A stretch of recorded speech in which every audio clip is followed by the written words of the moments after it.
Bom dia, pessoal. Bom dia a todo mundo em casa, todo mundo que está acompanhando a gente pela internet, pelo canal do YouTube, pelas rádios, pela televisão também. Enfim, prazer aqui mais um Conversa com o presidente Lula.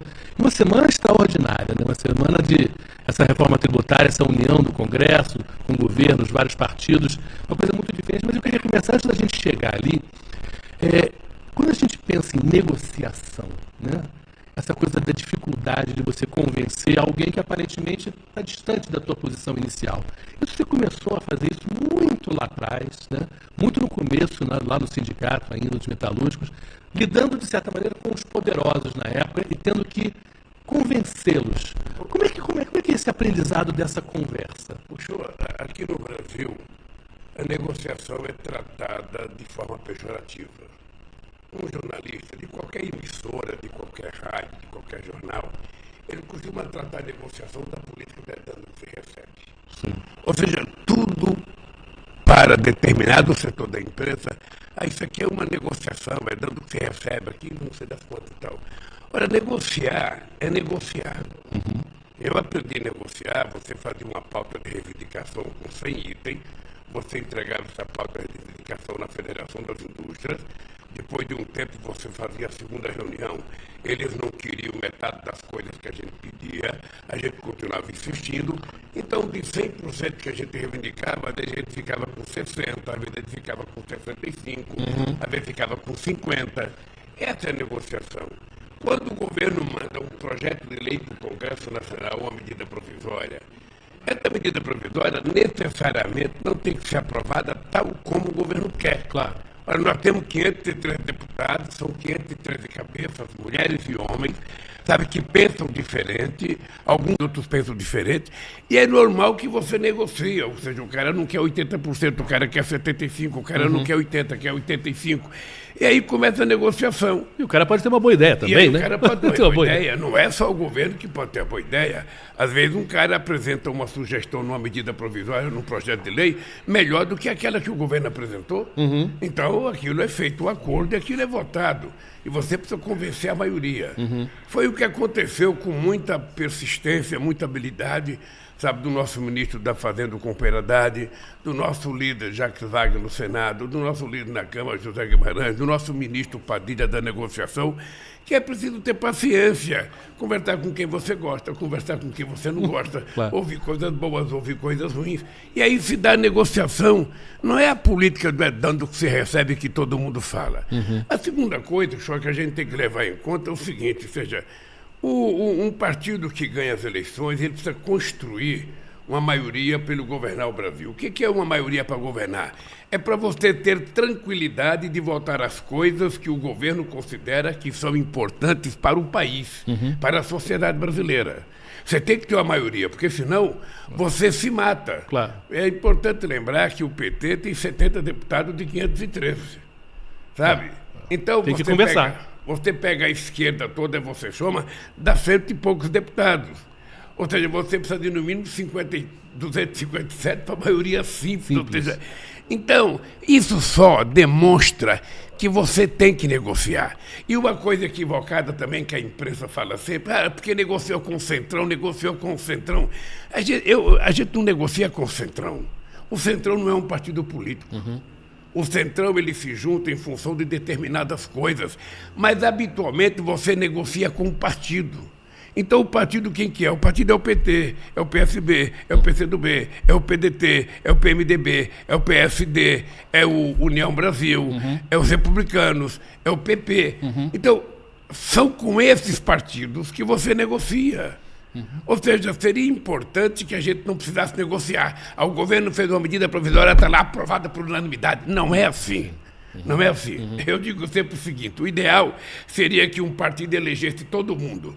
Mesmo quando elegeu todo mundo, o Ulisses Guimarães tinha dificuldade de presidir a Constituinte e o Sarney muito mais dificuldade de presidir o Brasil. Então, o que é importante é o seguinte, seria importante que um partido só elegesse todo mundo, não é possível. Seria importante que os setores mais progressistas elegessem a maioria, não aconteceu. Então você não negocia com suplente. você negocia com quem foi eleito, você negocia com quem tem mandato e, portanto, você tem que estar aberto a conversar. Então, nós precisamos construir essa governabilidade, e ela foi construída para votar a política tributária, porque não era uma coisa de interesse do Haddad, do Lula, era uma coisa de interesse do país. O país precisava de uma política tributária. Isso foi diferente? Essa coisa de todo mundo pensar o país, pensar o futuro, e sobre esse aspecto, essa reforma tributária foi um certo divisor de águas? Eu acho que um congresso, todo mundo mais adulto pensando o país? Eu acho que é um momento especial que nós estamos vivendo. Eu acho que todo mundo sabe o que aconteceu nesse país nos últimos 4 anos. Todo mundo sabe o que foi o 8 de janeiro. Todo mundo sabe a tentativa de golpe que esse país sofreu. Todo mundo sabe o abalo do sistema democrático com acusações da Suprema Corte, acusações a todo mundo nesse país. Ou seja, então o país está precisando de um pouco de tranquilidade, de um pouco de paz. As pessoas querem que a economia cresça, as pessoas querem que esse crescimento seja repartido entre todos os brasileiros, as pessoas querem trabalhar, as pessoas querem ganhar mais, as pessoas querem ter escola de qualidade. E é tudo isso que a gente está tentando construir, reduzindo a capacidade de pagamento de imposto, mas aumentando a quantidade de pessoas que vão pagar. O governo pode cobrar menos, mas arrecada mais, porque tem mais gente pagando, e a gente então inibe a sonegação. Isso é muito importante. Por isso que foi importante o CARF ser aprovado também. Sim. Sabe? O CARF era uma negociação entre os devedores da União, o devedor de imposto e a Fazenda. Só que quando dava empate, o patrão ganhava, o sonegador ganhava. E nós então resolvemos que não. Tem que ter o voto de desempate. O voto de desempate é o governo que dá. Sim. E, portanto, o governo tem que ganhar, não só perder. Sim. Então, eu acho que o momento é excepcional, surpreendeu muita gente, porque é engraçado que você fica vendo televisão, você fica ouvindo rádio, você fica vendo notícia. E eu não uso o celular todo dia, mas as pessoas me passam as informações. Sabe, 9 horas da manhã as pessoas falam uma coisa, 11 horas fala outra, meio-dia fala outra, 5 horas da tarde fala outra, 6 horas está todo mundo derrotado, 8 horas está todo mundo vitorioso. É o que acontece de vez em quando. O governo está derrotado, acabou, não tem vai chance. Passar. Não. E depois as coisas acontecem, porque negociação é isso.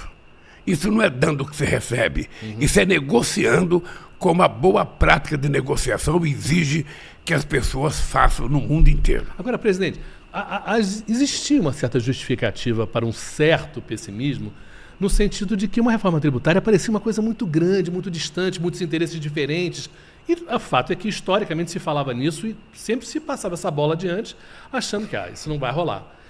E rolou. Quer dizer, você se surpreendeu, de certa maneira? Quer dizer, claro que você estava sabendo das negociações que estavam acontecendo, mas teve uma certa surpresa da sociedade que a coisa passou de uma maneira tão rápida e tão... Veja, muito de uma política qualquer que você mande para o Congresso Nacional, ela será facilitada ou não de acordo com o relator. O relator é 50% do sucesso da aprovação de uma lei qualquer que você manda para o Congresso Nacional. Sim. E o Aguinaldo, que é um deputado do PT, que foi ministro da Dilma, foi ministro da cidade da Dilma Rousseff, ele teve um comportamento exemplar.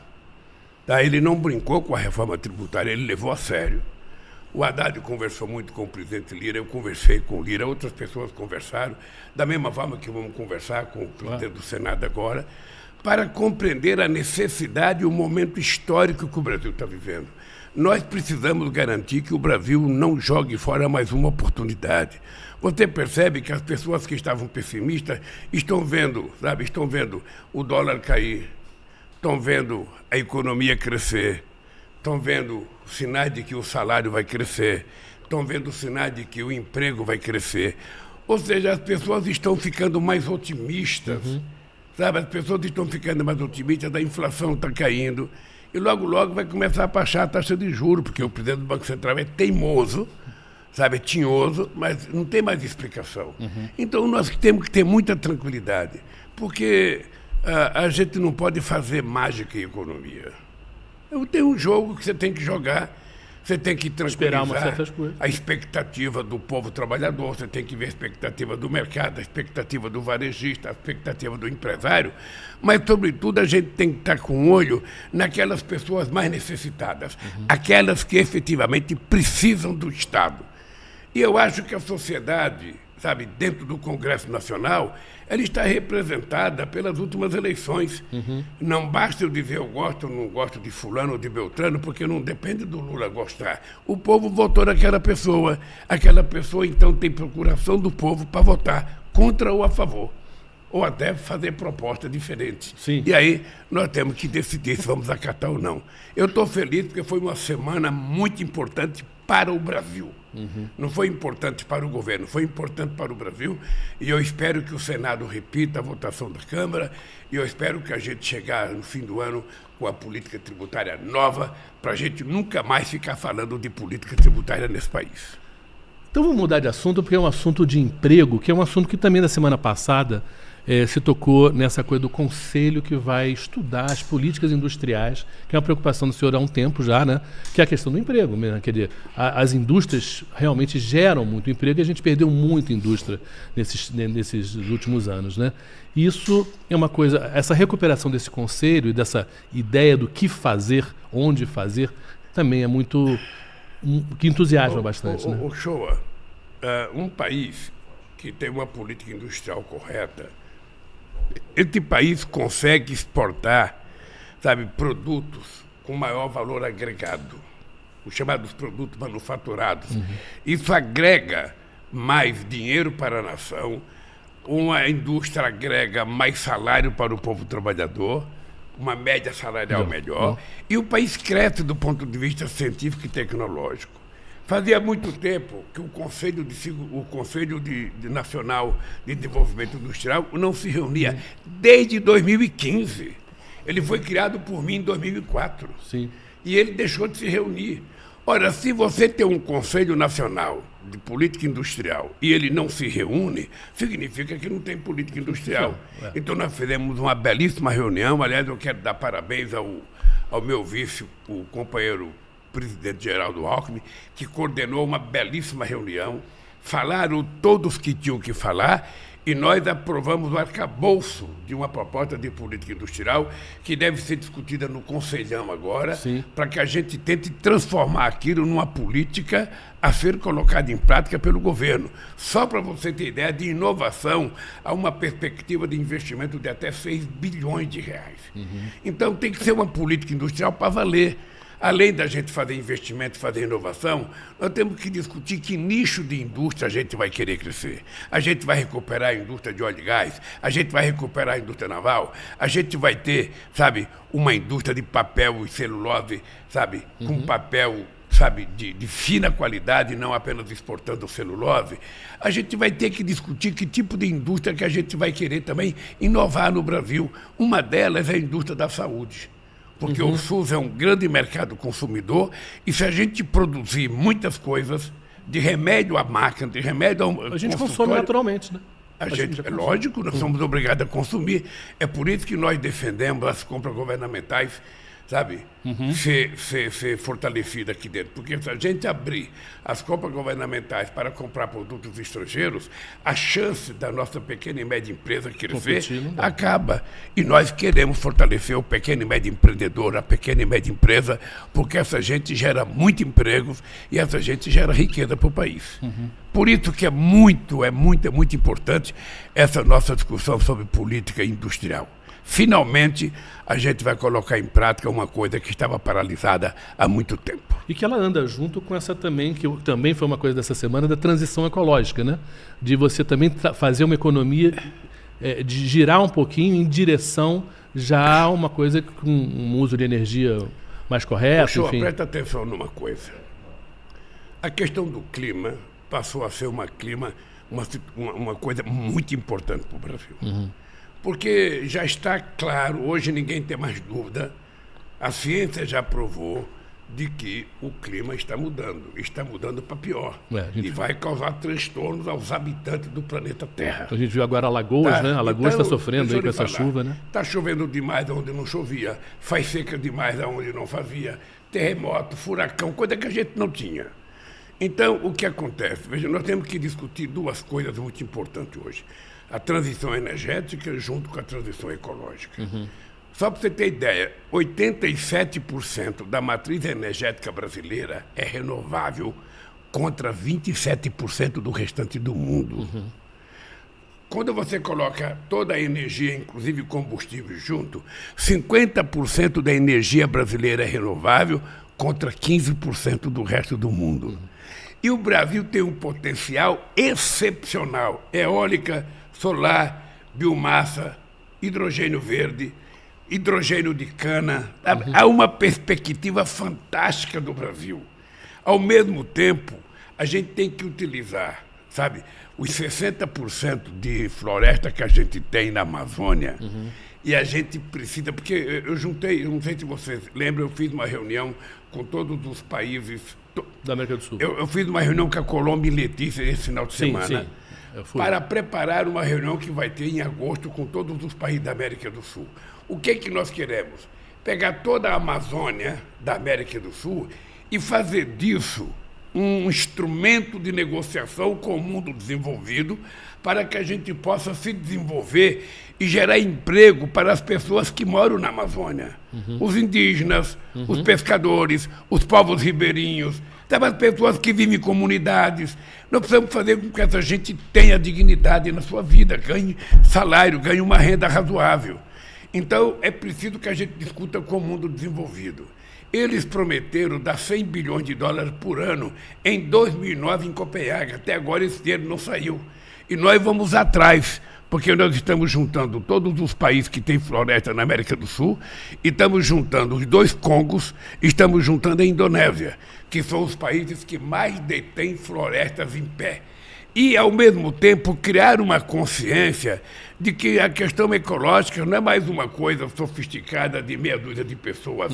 É um ativo econômico extraordinário para um país do tamanho do Brasil, que tem, sabe, a quantidade de água, a quantidade de floresta que o Brasil tem, a riqueza da nossa fauna. Nós temos praticamente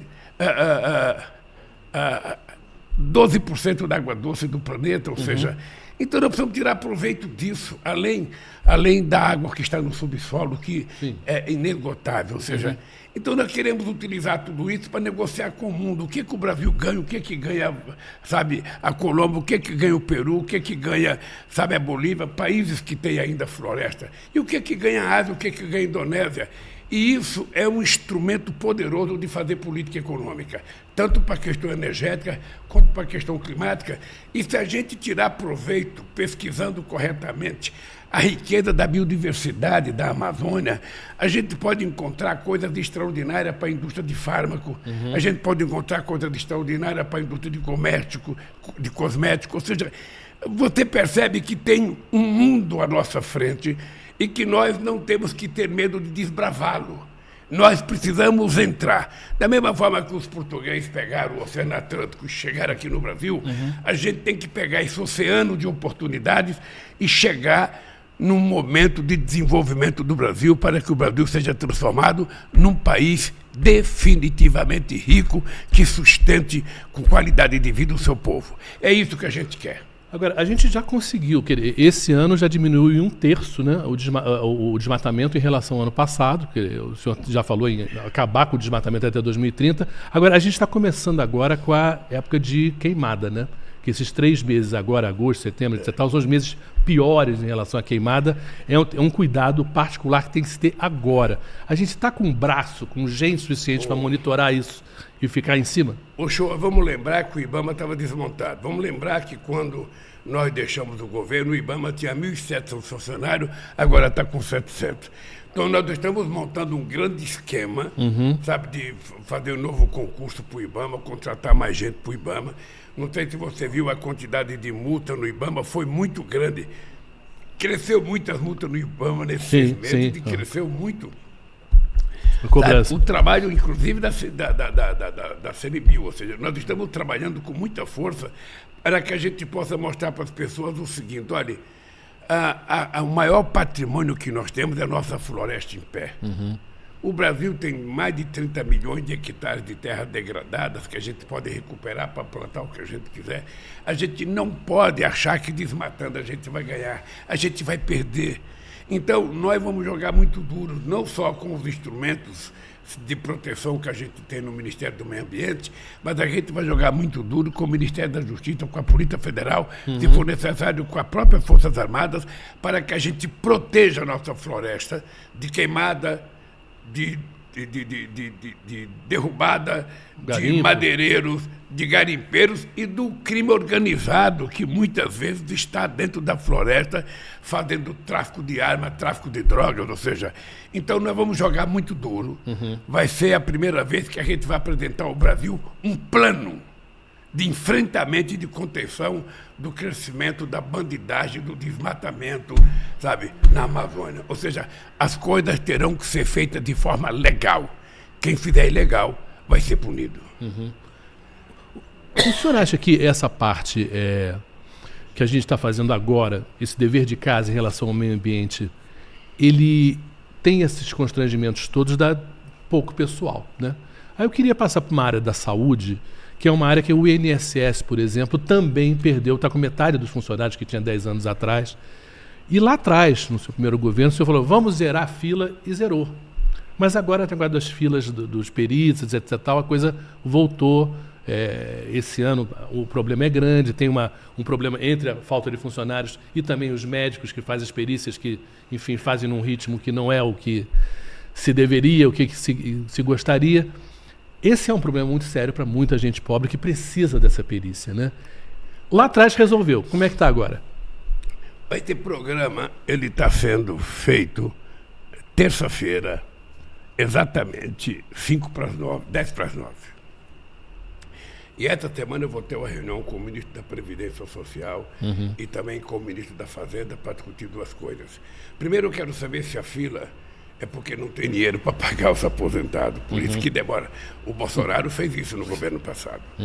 A segunda, eu quero saber se é falta de funcionário, porque nós já provamos uma vez que a gente pode zerar a fila para benefício, para auxílio natalidade, auxílio maternidade, para aposentadoria, para perícia médica. A gente conseguiu zerar tudo isso.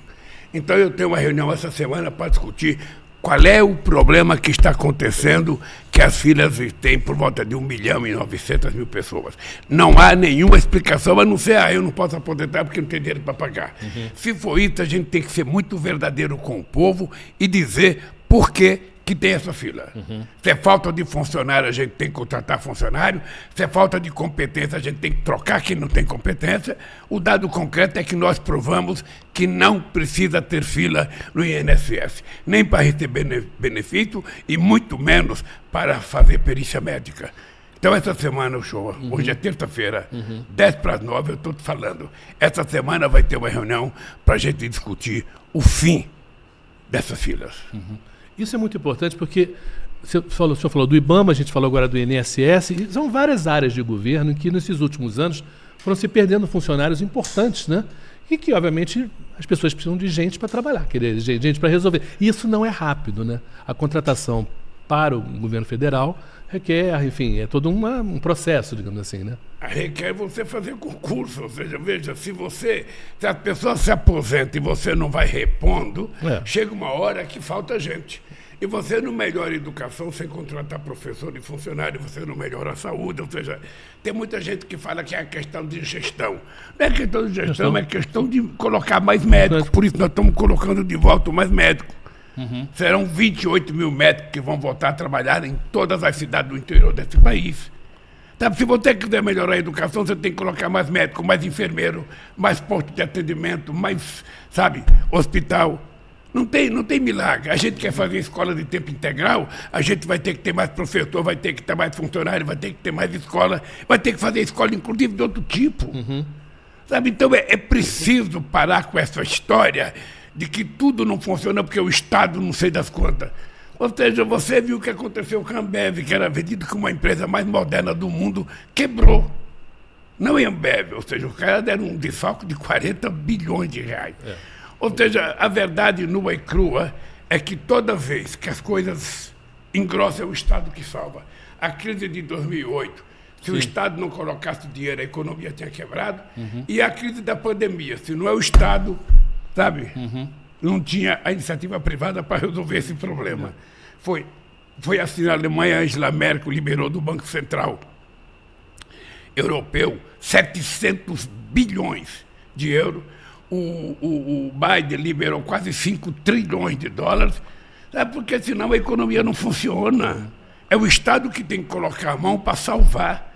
Então, como eu defendo um Estado forte, um Estado que não seja empresário, que não seja um Estado estatal, mas que seja um Estado indutor. Sim. Tá? Que seja um Estado indutor, um Estado que discute aonde vai fazer investimento, qual é o Estado, qual é o lugar que mais precisa, onde é que a gente quer ajudar a se desenvolver. O Estado tem que pensar assim, da forma mais sadia possível, da forma mais eficaz, e a gente fazer com que o país volte a trabalhar. Nós precisamos melhorar a saúde, nós precisamos melhorar a educação, nós precisamos melhorar um monte de coisa nesse país. Afinal de contas, foram 6 anos de atraso nesse país. A gente vinha construindo muitas universidades, muitas escolas técnicas, e pararam. Esse país ficou 7 anos sem reunir reitores. Esse país ficou 7 anos sem reunir prefeitos, sem reunir governadores. Nós vamos lançar de agora, nós vamos lançar nesse mês de julho o novo PAC, em que a gente vai pegar a questão energética, a questão da transição ecológica, a questão de rodovia, de ferrovia, a questão do saneamento básico. Nós vamos lançar o novo programa de Minha Casa Minha Vida. Sabe? Nós vamos lançar muitos programas agora no mês de julho, para que em agosto a gente comece já com o carro a 100 por hora. A gente não vai dar mole, não. A economia vai voltar a crescer. Eu quero falar isso olhando na cara de quem está nos assistindo. A economia vai voltar a crescer. A inflação vai continuar caindo. Sabe? Os juros vão ter que baixar. É importante ter claro que o juro precisa baixar para que a gente possa ter crédito disponibilizado a custo baixo para que o povo que quer empreender possa pegar dinheiro emprestado. E aí a gente vai começar a melhorar o salário, a gente vai fazer mais política de inclusão social, a gente vai investir muito na pequena e média empresa, no pequeno e médio empreendedor, e tudo vai voltar à normalidade nesse país. É isso que eu quero. O Brasil voltar à normalidade, com as pessoas felizes, com as pessoas vivendo bem, com as pessoas convivendo. Filho não precisa brigar com o pai, nora não precisa brigar com o sogro, primo não precisa brigar com o primo, irmão não precisa brigar com o irmão. Nós queremos paz. Pura e simplesmente, paz, emprego, salário e educação é que o povo brasileiro precisa nesse momento. O senhor diria que a última peça do quebra-cabeça, digamos assim, importante, é a questão dos juros mesmo? Porque, por exemplo, nos Estados Unidos a inflação está mais alta e os juros é mais baixo. Na Europa também a inflação é mais alta e os juros é mais baixo. Aqui que está ao contrário, a inflação está baixa e o juro está alto. Não é só a questão do juro. O juro é um componente. Veja, durante a campanha eu dizia que um governo precisa de 3 coisas. Primeiro, credibilidade. Tá? O governo tem que passar credibilidade para a sociedade. Segundo, o governo tem que garantir previsibilidade das coisas. E terceiro, a gente tem que garantir estabilidade jurídica, estabilidade social e estabilidade econômica. São 3 fatores cruciais para que a gente possa desenvolver esse país. Nós já fizemos uma vez. É importante lembrar que quando nós deixamos o governo em 2010, a economia crescia 7,5%. É importante lembrar que o salário mínimo tinha aumentado 74%. Nós vamos voltar a fazer isso outra vez. Sabe, nós vamos voltar a fazer isso. A gente vai tentar fazer até um pouco mais rápido do que nós fizemos da outra vez. Nós já temos mais experiência, mais maturidade, e mesmo uma parcela da sociedade que não gosta do PT, que não acredita no PT, sabe que nós tratamos com seriedade as coisas que nós assumimos publicamente. E cuidar desse povo é a nossa missão. Fazer com que o povo melhore de vida é a nossa missão. Gerar emprego é a nossa missão. E nós vamos fazer. E vamos fazer porque nós temos credencial histórica para repetir com sucesso tudo aquilo que nós já fizemos nesse país. Presidente, a gente está terminando o programa, então vamos terminar com um assunto que essa semana realmente estava alinhada, né? Realmente todos os astros alinhados, porque até o Corinthians ganhou, né? E fora de casa. Quer dizer, uma coisa assim, meu Deus. Eu fico feliz. Ficou sorrindo à toa, hein? Não. Todo mundo sabe que eu sou corintiano, todo mundo sabe que eu gosto de futebol, mas o Corinthians não anda bem das pernas. Não anda bem das pernas. O Corinthians teve um momento histórico que o Corinthians tropeçou. Eu acho que foi o momento da antidemocracia que nós tivemos no Brasil, acho que atropelou o Corinthians também. E agora voltou a ganhar, eu estou torcendo, sabe, que o Corinthians volta a ganhar, porque ele está perto da zona de rebaixamento. E eu fico muito angustiado cada vez que eu vejo um jogo do Corinthians. Mas eu estou feliz. Estou feliz pelo Brasil, estou feliz porque as coisas estão acontecendo com muita tranquilidade. Não precisa ter bravata, é só a gente ter muita tranquilidade. Sabe, eu digo sempre o seguinte, governar é como você plantar uma árvore frutífera. Ela não vai dar o fruto no dia que você plantou. Você tem que jogar água, tem que jogar adubo, precisa cuidar com carinho, precisa carpinar em volta para não deixar, sabe, nenhuma erva daninha tomar conta da árvore. E você vai cuidando, daqui a pouco você vai colher os frutos da árvore que você plantou. É isso que vai acontecer no Brasil. Nós vamos colher os frutos dessa árvore extraordinária, frondosa, chamada Brasil. Ela está pronta para amadurecer os frutos. É só a gente cuidar. Obrigado, presidente, pela conversa. Semana que vem estamos em Bruxelas, né? Uma reunião importante e o programa vai ser de lá, tá? A gente espera vocês.